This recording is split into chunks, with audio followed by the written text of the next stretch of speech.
welcome back to Adobe Live, to the pro tip section with me, Pixipui. I had to quickly check that I wasn't muted. That's absolutely happened before.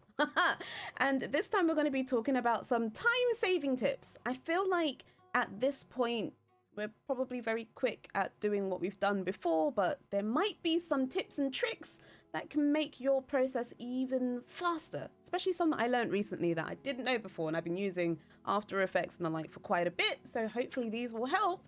But hello Robert, hello Alex. Ooh, good brackets. Wait, Keys, what are you saying? And also hi Robert. I always like splitting things up in like 3 steps, so instead of 3 steps we've got 3 different tips. So before I move on to tell you what it is, are there any time-saving tips that you lot have or that you tend to do that you found made your work a little bit easier, a little bit quicker? Today, yes, time-saving tips. All the time-saving tips. Hi, Idra. Hi, Ines. And we are working smarter, not harder. Now, these tips that I'm going to be talking about can technically absolutely be used in lots of other places and the other programs that you might be using in your part of the workflow. Might not just be After Effects that you're using this for, but I've got some specific After Effects tips for you. So the first tip that we're talking about this time is looping media. There's different ways that we can do this, and technically they all have their place, but there is a quick way to do them. So this technique that I'm going to show you works on GIFs, works on vids, works on any kind of moving media that I've seen. So let's get into it.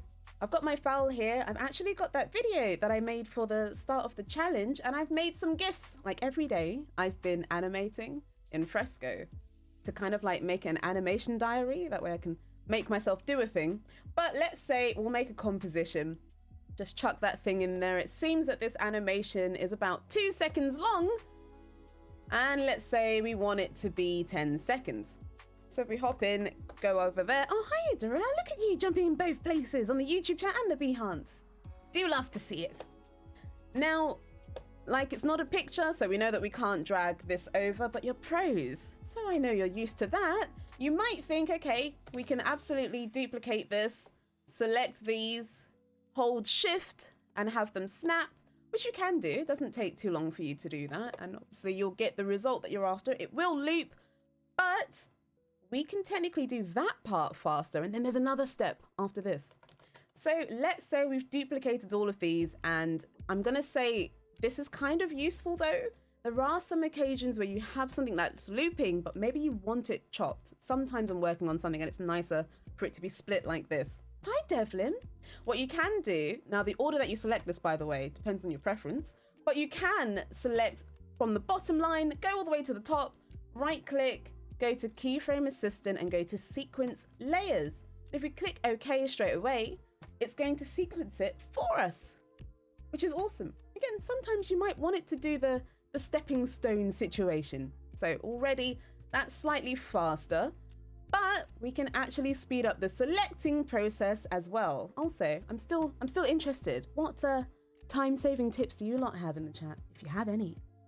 What you can also do, which I just found out, which is awesome, you know how we can pick the colors on the side and color code all our stuff? You can actually select stuff by color. So if we click on the square, go up to the top, apparently I've never noticed this. The select label group at the top, if you select it, it will select all of your stuff for you. So we don't really need the keyboard at all there. And then we can right click, go to Keyframe Assistant and sequence the layers. But it seems like the computer does it from top to bottom, so you can bear that in mind. Still works exactly the same. Its appearance is just slightly different this time, but there's one more way.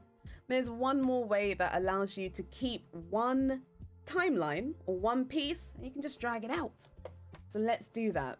I'm gonna go for all of them minus the last one, move it back into place. And all you have to do is right click your media, go to interpret footage and go to main. And where it says loop at the very bottom, pick a number. I tend to go quite high. I'll pick 30. And now we're actually able to select how much we see or how little we see. This way, now it's one beautiful, nice long line. There's no cuts or any gaps or anything like that. and it looks like a normal piece of media without us having to duplicate it a bunch of times, use the sequent layers, and use comp to make it look like one line. I know this one can definitely help save some time, but I said that it can be used in different media formats as well, which it can. Let's say we drag in, let's make a new comp maybe. So I've got a new comp, we've got an animation, it says the clicker, because I've been playing a lot of Alan Wake lately. We're gonna go to the composition settings, and let's say we set this to 10 as well. Maybe I want, maybe not 10, how about 20? Because we've got a few different clips in here that we can make a little bit longer. Seems like it only goes once and the animation is 1 second long, although it seems much longer.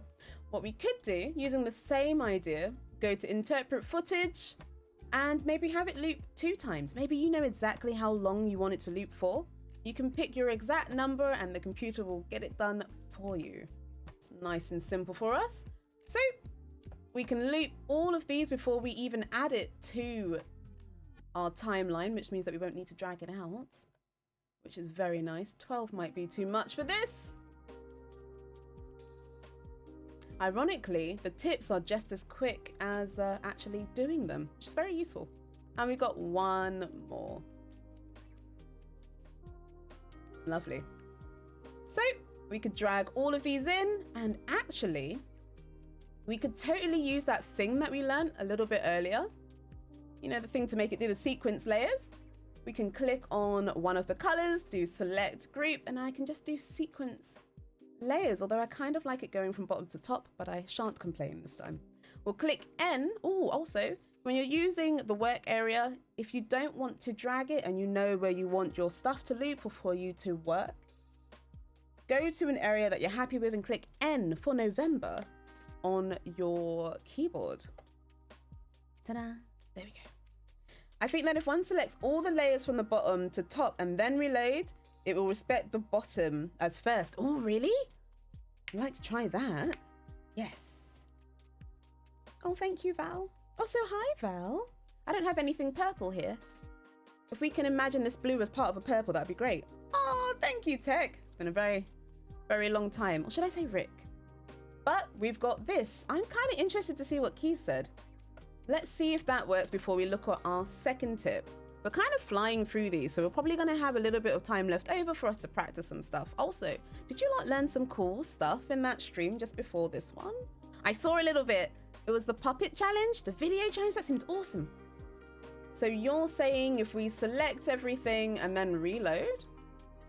I don't know that we can reload from the... I do accept non-purple streams. Thank you, Val. I mean, if it helps, there's like kind of purple at the top and my background's kind of purpley. So maybe I can slide. Maybe I can. And then, oh, when you say reload, you don't mean over here, do you? If it happens, that'll be very, very interesting. I don't think I've noticed reload down there. Okie doke. Even if it doesn't, it's still okay. It's just aesthetic. Purely aesthetic, we're fine with that. Okay, not too bad. We've got one way to loop our media, all media, GIFs, videos, anything else that moves that's not a .mp4, they're all the same. Cool, so I have a second one that could be a little bit longer, I suppose. Second tip is templates.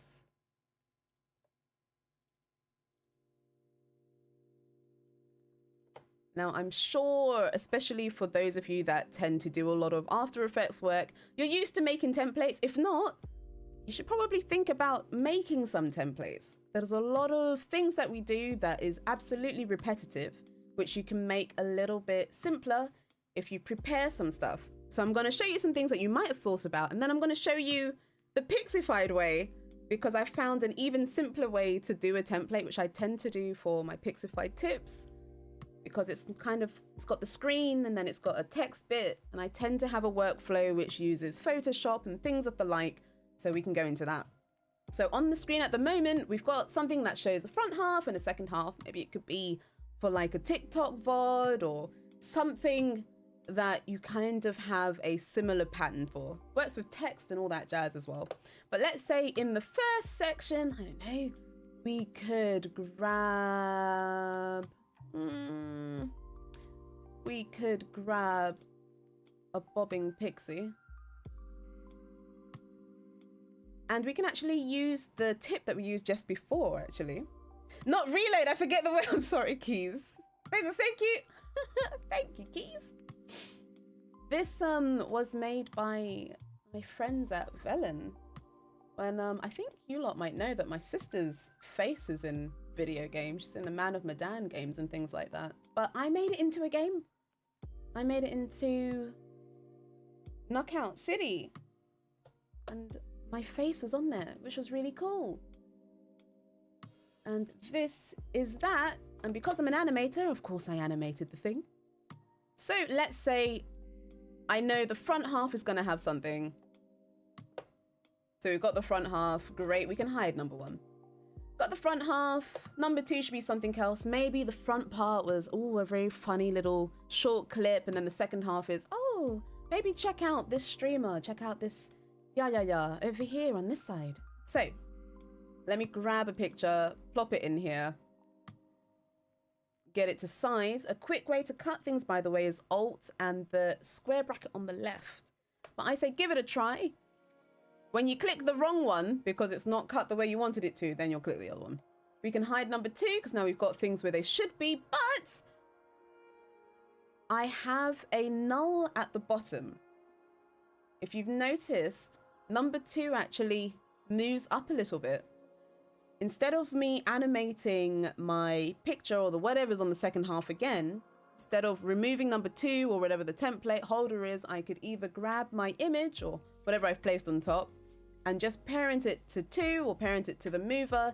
That way I don't really need to get rid of anything and everything's going to move just fine. No more reanimation.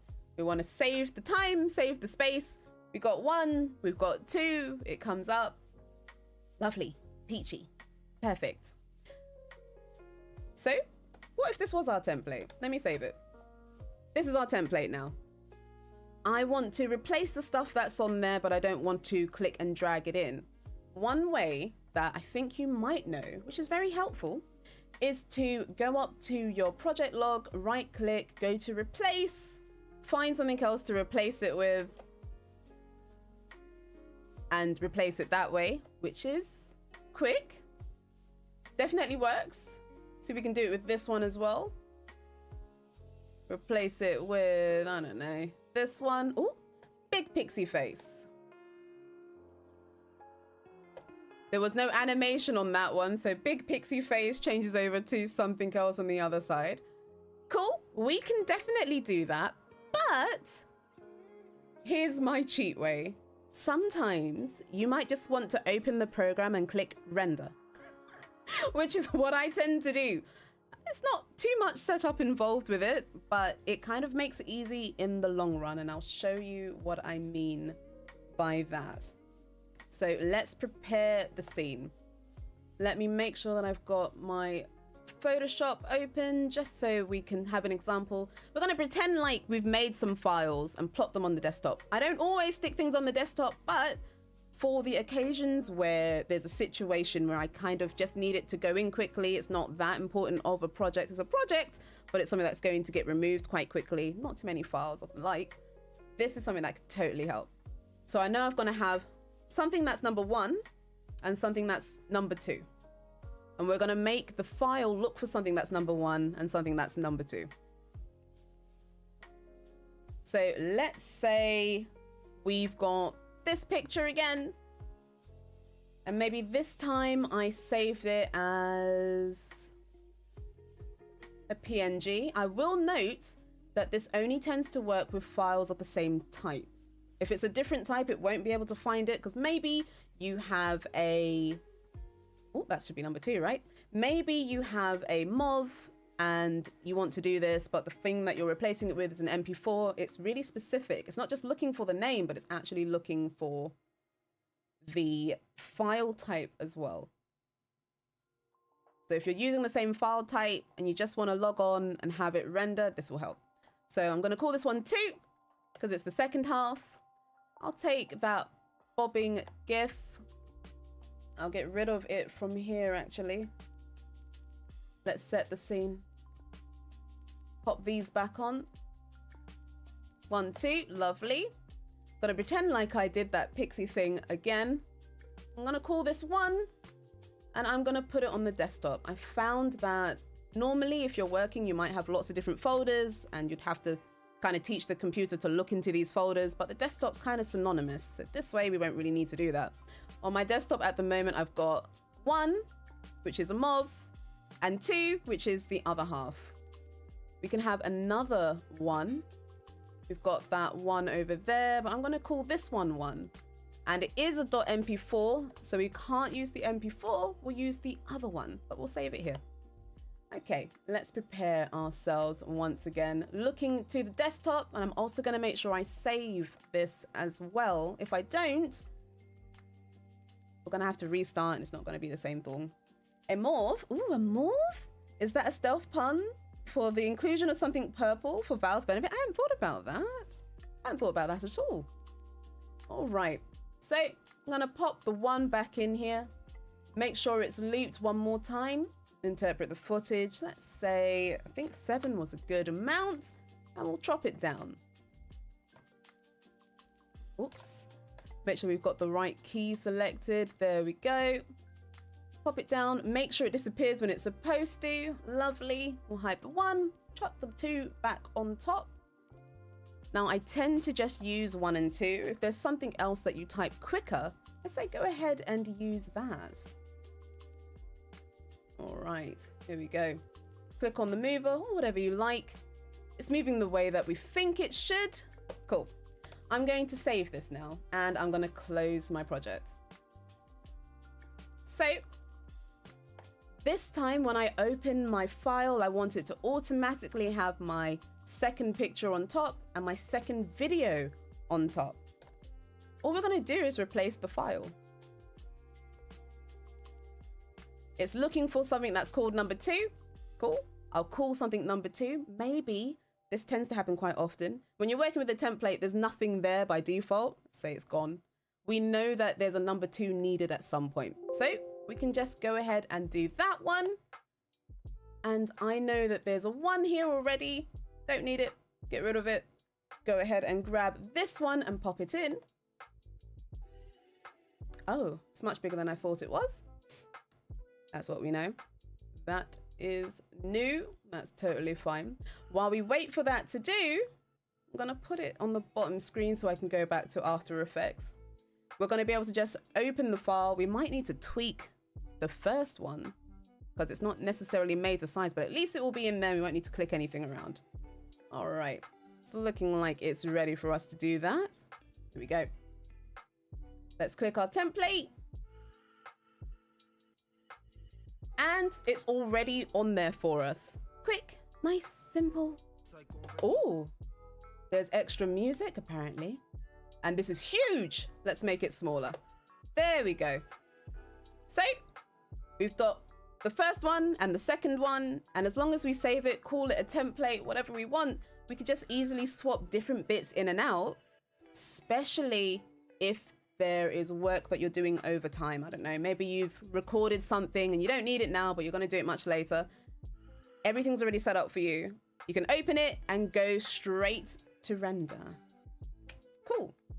But on the point of render, there's another way to make things a little bit faster for you rendering wise as well, which is really, really cool. I remember learning this once, but then I kind of forgot it at some point. This is really, really helpful. You know, when you go to render, Control and M is a quick shortcut if you're looking for that. Celebration, oh yes.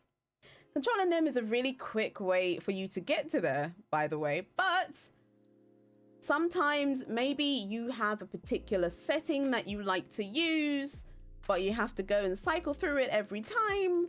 That's exactly what the third tip is about. Default render settings, yes.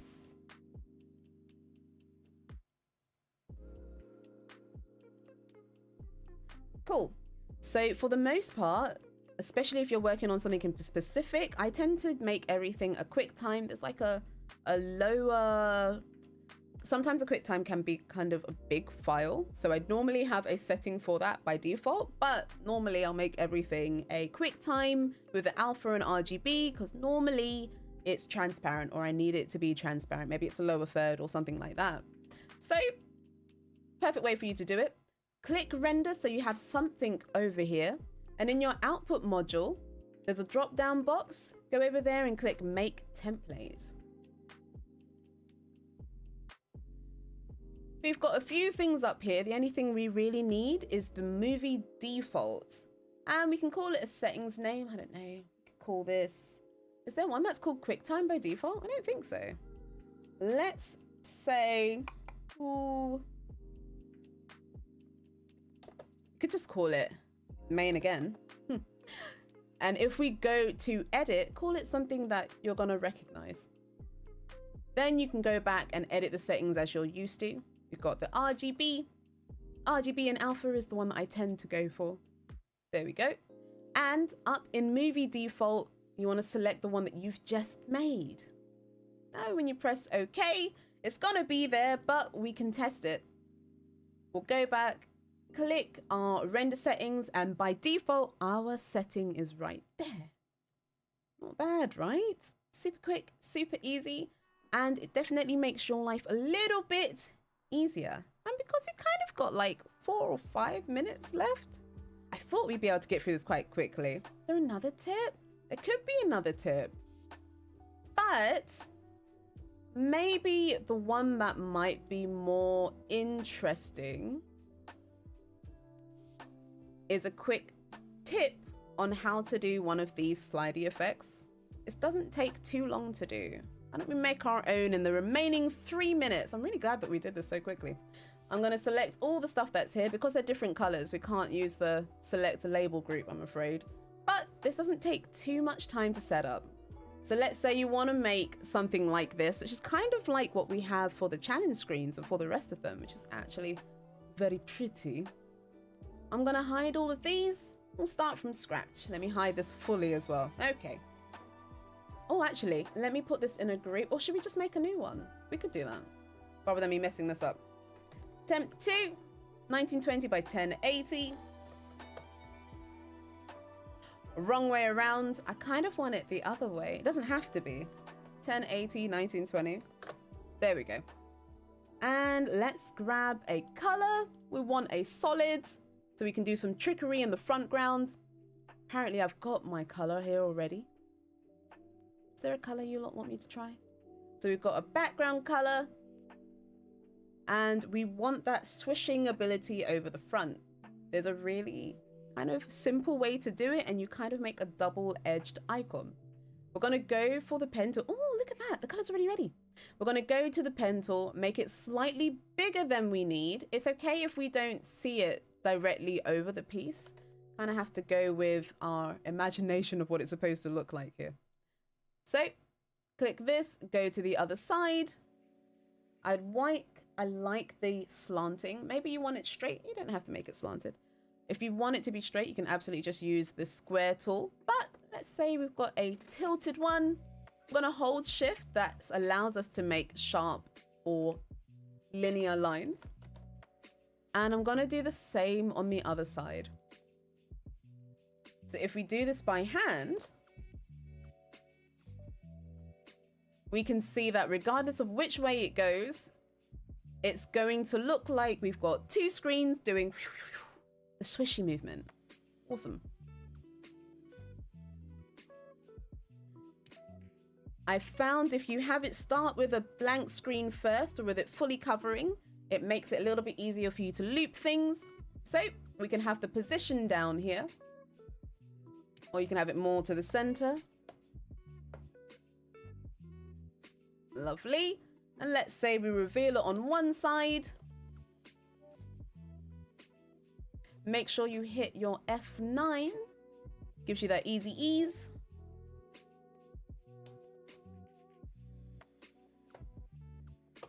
Maybe turn down some of that. There we go. Cool. We don't need this at the moment. Lovely. So we've got it coming on one side, and then let's say it holds for a little bit. We could copy our keyframe, then have it come back to the center. And with a similar spacing, have it go the other way.